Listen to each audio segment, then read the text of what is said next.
रहेगा 15 अंक रहेगा, तो 15 में कम से कम 10 तो आएगा ना आपका, तो 10 यहाँ पे ऐड कर दिया, तो टोटल जब ऐड करेंगे ना तो यहाँ से हो गया 89 हो गया, मतलब तो कम से कम यहाँ पे 90 अंक तो आपका जरूर आएगा। और 90, और जब तक आप अपने से मेहनत नहीं कीजिएगा तब तक ये बेहतर अंक कैसे आएगा? आपको मेहनत करना ही पड़ेगा। हम सिर्फ डायरेक्शन दिखा सकते हैं कि माता पिताजी जो होंगे तो माता पिताजी का भी आपके प्रति विश्वास जो होगा ना, विश्वास बढ़ेगा, उनको लगेगा कि मेरा बच्चा जो पढ़ने में एक्टिव है। और आज के क्लास वैसे स्टूडेंट के लिए हैं जिनका बायोलॉजी में तैयारी बिल्कुल भी जीरो है और उनको डर लग रहा है कि भैया बायोलॉजी में जानते हैं एक बेहतर अंक नहीं आएगा, एक बेहतर परसेंटेज नहीं आ पाएगा।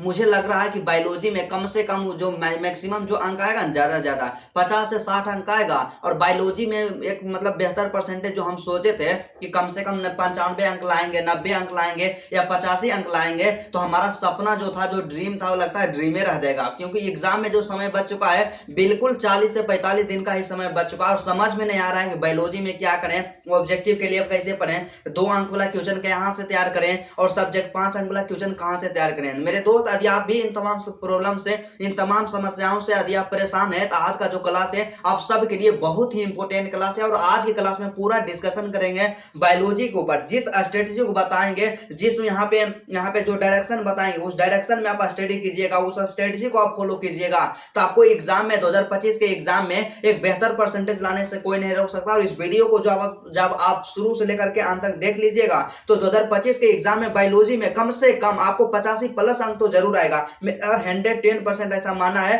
और यदि आपका तैयारी कंप्लीट है या कंप्लीट नहीं है, लेकिन फिर भी केवल इस वीडियो को देखते हैं और जो बताते हैं उसको आप फॉलो करते हैं, तो एग्जाम में कम से कम 85 अंक तो जरूर आएगा बायोलॉजी में। मेरे ऐसे भाई थे, मेरे दोस्त थे, मेरे प्यारी बहनें थी जो हमेशा कमेंट कर रहे थे या कमेंट कर रहे थे कि भैया क्या है कि मेरा सब सब्जेक्ट का तैयारी एकदम बिल्कुल ठीक चल रहा है। फिजिक्स में भी आप बताए दिए हैं कि कैसे पढ़ना है, गेसिंग क्वेश्चन दे रहे हैं, केमिस्ट्री में भी बता दिए हैं, लेकिन बायोलॉजी में सबसे बड़ा प्रॉब्लम होता है। और कई मेरे भाई ऐसे कमेंट भी कर रहे थे कि भैया बायोलॉजी में भी गेस क्वेश्चन करवा दीजिए 2025 एग्जाम के लिए। तो मेरे दोस्त, आज का क्लास बिना टाइम के इन्वेस्ट किए मेरे दोस्त स्टार्ट करते हैं। बस आपसे एक छोटा सा रिक्वेस्ट है, यदि आप मेरे चैनल पे नए हैं तो चैनल को सब्सक्राइब कर दीजिएगा, और वीडियो यदि आपको अच्छा लगा तो वीडियो को भी आप लोग लाइक जरूर कर दीजिएगा। तो सबसे पहले बात करते हैं भाई बायोलॉजी के ऊपर। देखिए, आप सब घबरा जाते हैं, मैं नहीं, यही है कि अभी देखिए, अभी से आपके पास एग्जाम में जो समय बचा हुआ है 40 से 45 दिन का समय बचा हुआ है। मान करके चलिए आपके पास जो समय बचा हुआ है ना, केवल 40 दिन का समय बचा हुआ है। क्या केवल 40 दिन ही मानिए आप एग्जाम में आपके पास जो समय बचा हुआ है केवल 40 दिन का समय बचा हुआ है। तो 40 दिन का समय बचा हुआ है ना, तो हम आपको टारगेट जो देंगे, हम आपको स्ट्रेटेजी जो बताएंगे केवल 30 दिन का बताएंगे। 30 दिन आप फॉलो कीजिएगा ना पूरा ईमानदारी के साथ, पूरा ऑनेस्टी के साथ, तो आपको क्या एग्जाम में बेहतर अंक लाने से कोई नहीं रोक सकता। तो सबसे पहले अपने आप पे विश्वास रखना है। अपने आप पे आपको विश्वास जब तक नहीं होगा तब तक एक बेहतर परसेंटेज आप नहीं कीजिएगा स्कोर। तो सबसे पहले बात कर लेते हैं बायोलॉजी के ऊपर। तो आपको पता होना चाहिए मेरे दोस्त कि जिस तरह से आपका फिजिक्स होता है, जैसे आपका केमिस्ट्री होता है, उसी तरह से बायोलॉजी भी आपका जो है ना एक प्रैक्टिकल कॉपी है। क्या प्रैक्टिकल पेपर है? तो भैया प्रैक्टिकल पेपर है तो इसका क्या मतलब है, इससे हमको क्या फायदा होने वाला है? तो इससे जानते हैं आपको बहुत फायदा होने वाला है। प्रैक्टिकल पेपर में क्या होता है भैया, जिस तरह से आपका फिजिक्स और केमिस्ट्री में 30 अंक का प्रैक्टिकल था, उसी तरह से आपका बायोलॉजी में 30 अंक का रहेगा प्रैक्टिकल। तो प्रैक्टिकल के लिए आपको क्या काम करना है, आपको बताइए नहीं कि प्रैक्टिकल के लिए आपको क्या काम करना होगा। सबसे पहला काम, आप लोग बिगेस्ट मिस्टेक करते हैं प्रैक्टिकल में कि आप लोग प्रैक्टिकल नहीं लिखते हैं अच्छा से। प्रैक्टिकल आप लोग बढ़िया से लिखिए।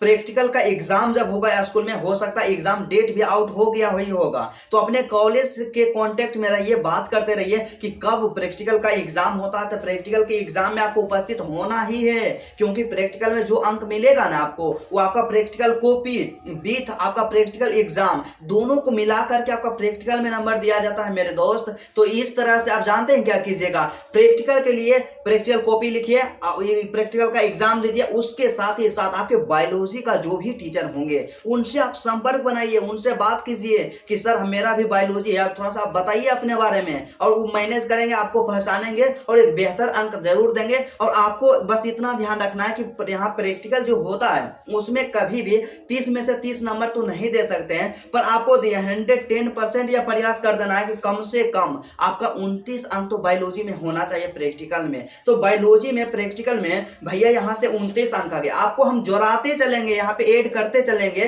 कि किस तरह से कम आप 85 स्कोर जरूर कर सकते हैं। तो बायोलॉजी में आपका कितना हो गया, 29 अंक हो गया। क्या हो गया, 29 अंक हो गया आपका प्रैक्टिकल में। तो भैया यहाँ से प्रैक्टिकल का तो काम हो गया। प्रैक्टिकल के लिए तो हम यहाँ पे हम समझ गए कि प्रैक्टिकल के लिए बस इतना काम करना और बिल्कुल ही आसान है। लेकिन मेन जो बात आता है आपका थ्योरी जो होता है 70 अंक का होता है।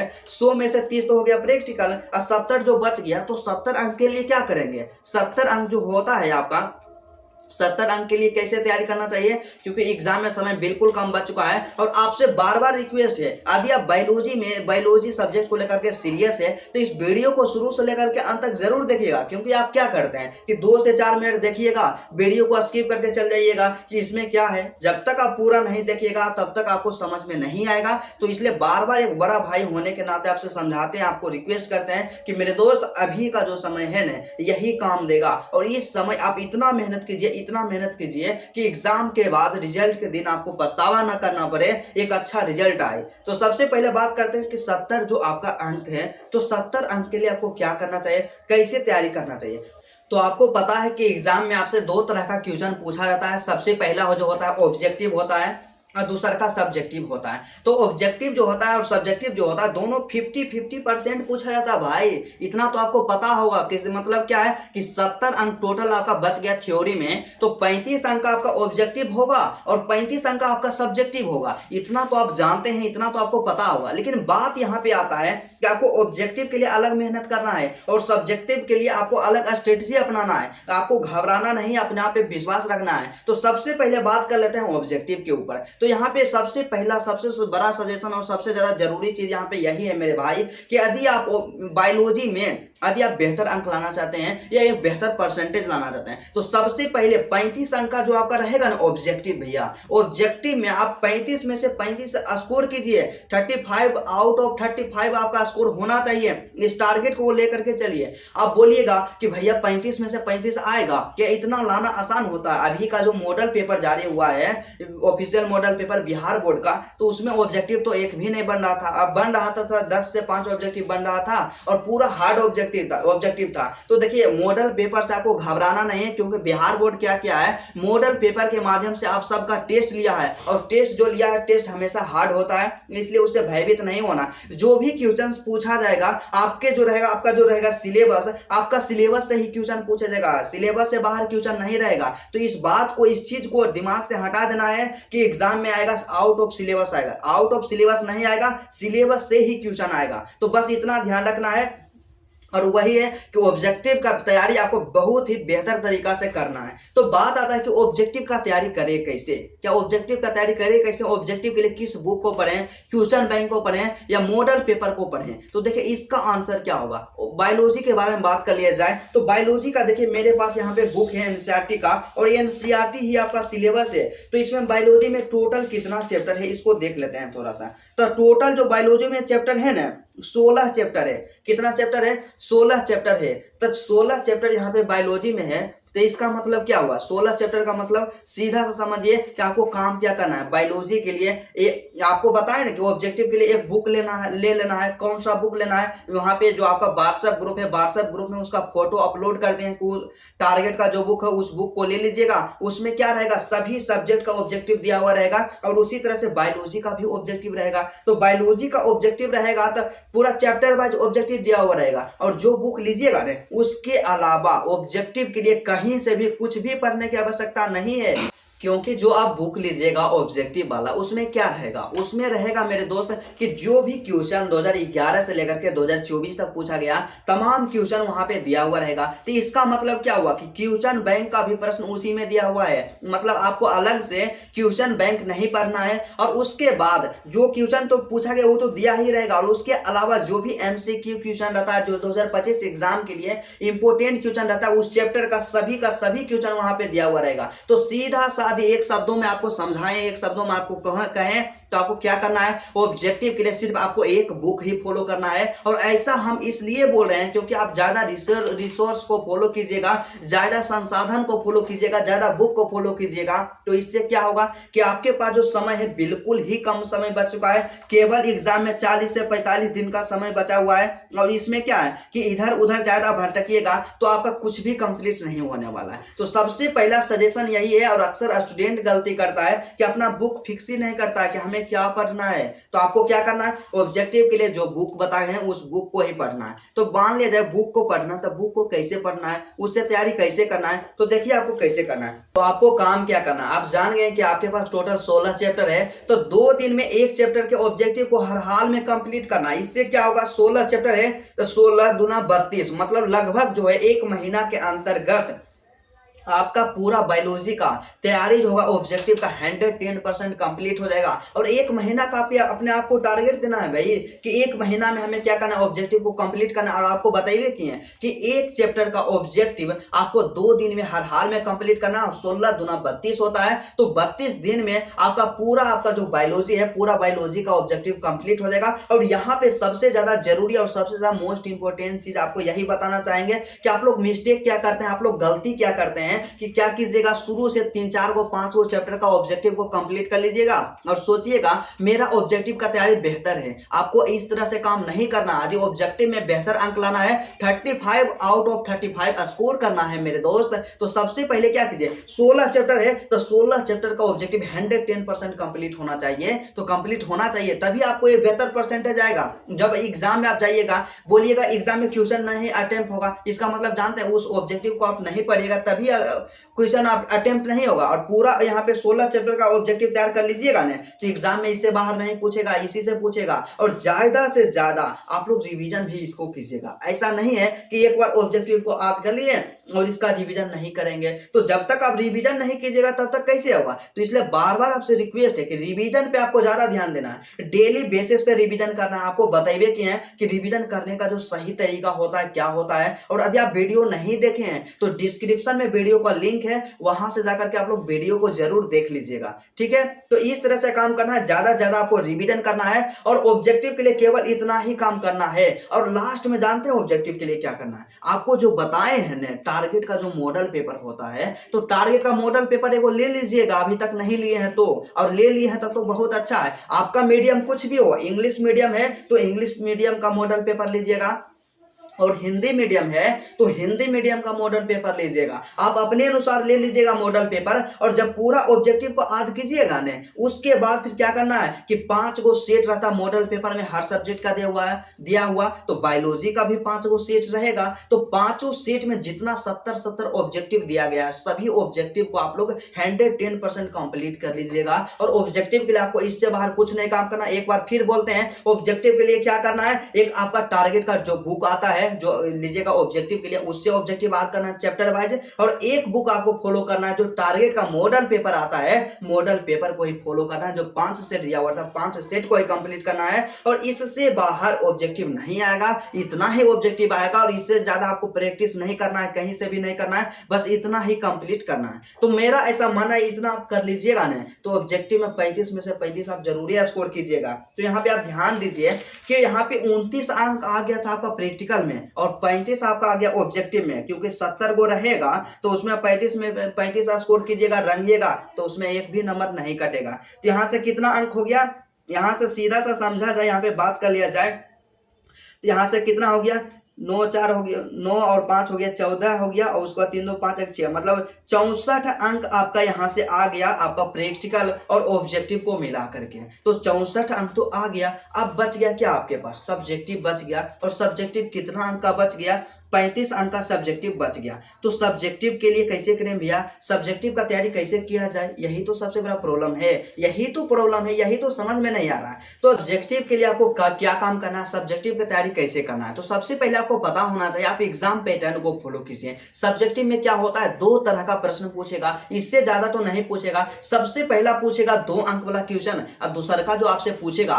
5 अंक वाला क्वेश्चन पूछेगा, यही तो टाइप का क्वेश्चन पूछेगा। तो 2 अंक वाला जो क्वेश्चन आपसे आपसे पूछा जाएगा, टोटल 10 क्वेश्चन पूछेगा और आपके पास ऑप्शन रहेगा 10 का दुगना, 10 दूना 20 गो ऑप्शन रहेगा, मतलब 20 गो में से केवल 10 प्रश्न का उत्तर देना है और उसके लिए आपको 20 अंक दिया जाएगा। तो 20 अंक का हो गया 2 अंक वाला प्रश्न, और यहाँ से आपका 5 अंक वाला जो प्रश्न हो गया आपका, जो होता दीर्घ उत्तरीय प्रश्न, वो तो होता कितना, 3 गो का आंसर देना रहेगा, तो 15 अंक आपका रहेगा दीर्घ उत्तरीय प्रश्न। अब यहाँ पे लघु उत्तरीय प्रश्न के लिए आप लोग क्या कीजिएगा, आप लोग हमेशा बोलते रहते हैं कि भैया गेस करवा दीजिए, गेस क्वेश्चन करवा दीजिए। तो देखिए गेस क्वेश्चन के फेराम नहीं रहिए, हम गेस क्वेश्चन कहां से करवाते हैं, गेस क्वेश्चन जो भी करवाते हैं आपका क्वेश्चन बैंक रहेगा, क्वेश्चन बैंक से करवाएंगे, और आपका जो टारगेट का मॉडल पेपर रहेगा, टारगेट के मॉडल पेपर से ही करवाएंगे क्वेश्चन। तो आप यदि थोड़ा सा अपने स्टडी के प्रति सीरियस हैं, आपको लगता है कि हम एक बेहतर अंक लाएंगे, तो आपके पास जो मॉडल पेपर रहेगा और आपके पास जो क्वेश्चन बैंक रहेगा, दोनों से तो आप कंप्लीट कीजिए। जितना 2 अंक वाला क्वेश्चन पूछा गया ना 2024 के एग्जाम में जो पूछा गया उसको नहीं याद करना है, जो सेंटअप के एग्जाम में आया है उसको नहीं याद करना है, और जो आपका मॉडल पेपर जो एगो जारी किया गया बिहार बोर्ड का ऑफिशियल मॉडल पेपर जो ग्रुप में भी अपलोड कर दिया गया है उसको तैयार नहीं करना। और जितना क्वेश्चन बच जाता है ना चैप्टर वाइज, सिर्फ चैप्टर वाइज तैयार कर लीजिए।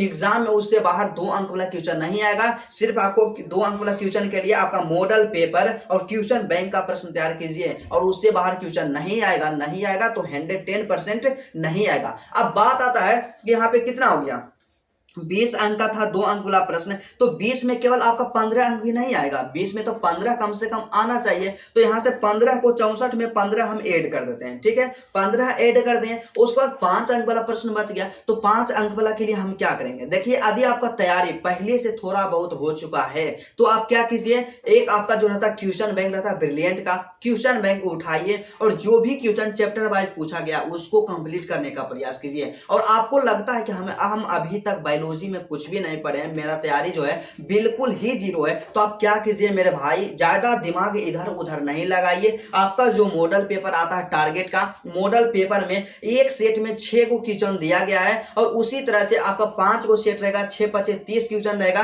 तो 20 से 25 क्वेश्चन का प्रैक्टिस कर लीजिए मॉडल पेपर से क्वेश्चन तैयार कर लीजिए, और उससे बाहर लगता है कि उसमें जरूर टकराइबे करेगा, क्योंकि 3 क्वेश्चन का आंसर देना रहता है और आपके पास ऑप्शन रहता है 6 को, तो 6 में से 3 को का आंसर देना रहता है, कम से कम 2 क्वेश्चन तो टकराएगा नहीं। तो 5 दूना कितना हो गया, 10 अंक यहाँ से फिक्स हो गया। और ज्यादा बोल देंगे कि आप क्वेश्चन बैंक भी 5 अंक वाला तैयार कर लीजिए और मॉडल पेपर भी तैयार कर लीजिए, क्या उतना तैयार कर पाना संभव है, क्योंकि समय तो को भी तो ध्यान देना है, समय तो आपके पास नहीं है। तो इसलिए समय को देखते हुए आप क्या कीजिए, यदि आपका तैयारी बिल्कुल भी नहीं है तो आप मॉडल पेपर को सिर्फ कंप्लीट कीजिए 5 अंक वाला के लिए, और आपका तैयारी पहले से थोड़ा बहुत हो चुका है तो आप क्वेश्चन बैंक को कंप्लीट कर लीजिए, और इससे बाहर एग्जाम में क्वेश्चन नहीं आएगा और इससे क्वेश्चन जरूर टकराएगा। इस तरह से यदि देखा जाए तो आपका जो 5 अंक वाला रहेगा वो 15 अंक का पूछा जाएगा, तो उसमें कम से कम 10 अंक तो आएगा। तो यहाँ से क्या हो गया, 64 अंक आपका हो गया था ऑब्जेक्टिव और प्रैक्टिकल मिला करके, 10 अंक आपका हो गया था कहाँ से, 10 यहाँ से 15 अंक हो गया था आपका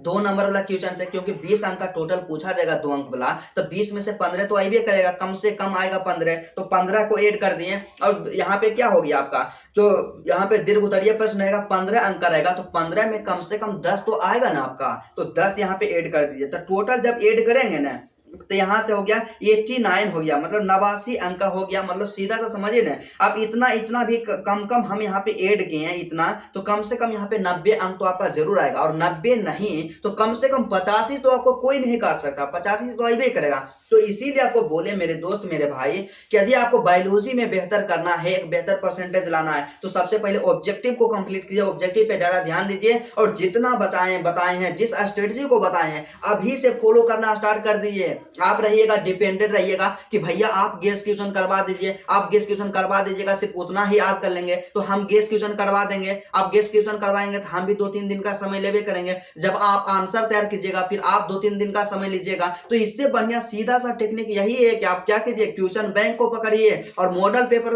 को पकड़िए, दोनों को कंप्लीट कीजिए और समय का बचत होगा। और जब तक आप अपने से मेहनत नहीं कीजिएगा तब तक एक बेहतर अंक कैसे आएगा, आपको मेहनत करना ही पड़ेगा। हम सिर्फ डायरेक्शन दिखा सकते हैं और डायरेक्शन दिखाना ही मेरा काम है, आपको याद करना पड़ेगा अपने से, आपके दिमाग में जो रहेगा वही आपको काम देगा एग्जाम में। तो इसलिए बार बार आपसे रिक्वेस्ट कर रहे हैं कि अभी आपको बेहतर बनना है तो 4 यहाँ पे जो 40 दिन का समय बच चुका है ना, 40 दिन में इतना स्टडी करना है, इतना मेहनत करना है कि आप समझिए कि हम 1 क्लास से लेकर के 11th क्लास तक कभी ऑप्शन स्टडी करवे नहीं किया ना। पूरा एकदम जान जी लगा देना है और बेहतर परसेंटेज आपको लाना है। आप यदि मेहनत इस तरह से कीजिएगा ना और आपके अपने आप को आप सेटिस्फाई कर लीजिएगा कि मेरा तैयारी जो है बेहतर है, तो आपको एक बेहतर परसेंटेज लाने से कोई नहीं रोक सकता है। और यही जो होता है आपका बेहतर परसेंटेज क्लास 12th का होता है, यही आगे का आपका रास्ता डिसाइड करता है। ऐसा बात नहीं है कि क्लास 12th में आपका बेहतर परसेंटेज नहीं आएगा तो आप जीवन में कुछ भी नहीं कर पाइएगा, बहुत कुछ कर पाइएगा। लेकिन कहने का मतलब यहाँ पे क्या है कि 12th का जो परसेंटेज रहता है ना बहुत मायने रखता है। जब आप ग्रेजुएशन में एडमिशन लीजिएगा